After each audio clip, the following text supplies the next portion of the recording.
আসসালামু আলাইকুম। লিপিস লাভলি কিচেনে আরও একটি গরুর মাংসের নতুন একটা রেসিপি নিয়ে হাজির হয়ে গিয়েছি।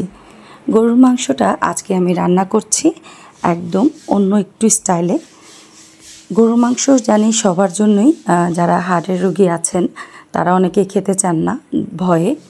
তো আজকে যেভাবে রান্না করছি সেভাবে যদি রান্না করেন তাহলে বলবো তারাও অল্প পরিমাপে খেতে পারবেন।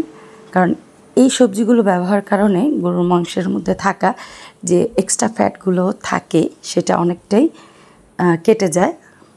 এই সবজিগুলো দিয়ে খেলে আপনি গরুর মাংসটা খুব স্বাদ করে খেতে পারবেন।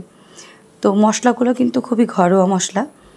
আদা রসুন বাটা দিয়ে নিয়েছি, হলুদ গুঁড়ো, মরিচ গুঁড়ো, ধনে গুঁড়ো, জিরা গুঁড়ো, আর একটা ছোট মশলা করেছি জয়ফল, জয়ত্রী গুঁড়ো, কালো গোলমরিচ এবং শাহি জিরা একসঙ্গে ভালো করে গুঁড়ো করে হাফ চামচ পরিমাপ দিয়ে নিয়েছি। তারপর স্বাদমতো লবণ দিয়ে আমি ভালোভাবে মাখিয়ে নিচ্ছি। হাফ কাপ পেঁয়াজ ব্যবহার করেছি।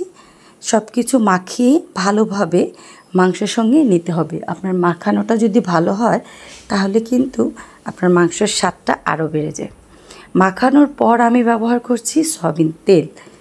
আগে কিন্তু মশলার আগে তেলটা দিবেন না, তাহলে মশলাটা মাংসের গায়ে খুব ভালোভাবে লাগতে চায় না।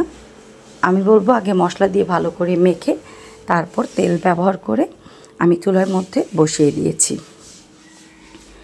দেখেন আমি এখানে কোনো এক্সট্রা পানি ব্যবহার করিনি। মাংসের মধ্যে থাকা যে এক্সট্রা পানি ছিল সেইটা দিয়েই খুব ভালো করে মাংসটাকে কষিয়ে নেব। কষানির মধ্যেই কিন্তু স্বাদের অনেকটা গুণ বেড়ে যায়। আপনি ভালোভাবে কষানোর পর আমি এর মধ্যে দিয়ে নিয়েছি পেঁপে, মিষ্টি কুমড়া, কিছু আস্ত কাঁচামরিচ। হ্যাঁ, এই সবজিগুলোর কথাই বলছিলাম। তবে আমার ছোট্ট একটা ভুল হয়ে গেছে, আমি পেঁপের সঙ্গে মিষ্টি কুমড়োগুলোকে দিয়ে নিয়েছি। যেহেতু পেঁপে সেদ্ধ হতে একটু সময় হয়, তাই আগে পেঁপেটা দিয়ে একটু পর মিষ্টি কুমড়াটা দেওয়ার চেষ্টা করবেন। এতে করে মিষ্টি কুমড়াটা খুব বেশি একটা গলে যাবে না, যে ভুলটা আমার হয়েছিল। মিষ্টি কুমড়া পেঁপে ভালোভাবে কষানোর পর এর মধ্যে গরম পানি ব্যবহার করছি। এবার ভালোভাবে সব কিছু সেদ্ধ হওয়ার জন্য অপেক্ষা করব। ব্যাস, রান্নাটা কিন্তু খুবই সহজ আর ঝটপটও। সবজি দিয়ে গরুর মাংস খেলে দেখা যায় যে আপনার গরুর মাংসের ফ্যাটটা অনেকটা কমে আসে। তো এই যে দেখেন আমার গরুর মাংস কিন্তু রেডি হয়ে গেছে।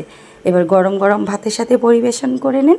আশা করছি আমার আজকের রেসিপিটা ভালো লেগেছে। ভালো লাগলে প্লিজ ভিডিওটি শেয়ার করে দেবেন। আর যারা নতুন রয়েছেন তাদেরকে অনুরোধ করব চ্যানেলটিকে সাবস্ক্রাইব করার জন্য। তো সবাই ভালো থাকবেন, সুস্থ থাকবেন, আর কেমন হয়েছে তা কমেন্টস করে জানাবেন। আল্লাহ হাফেজ।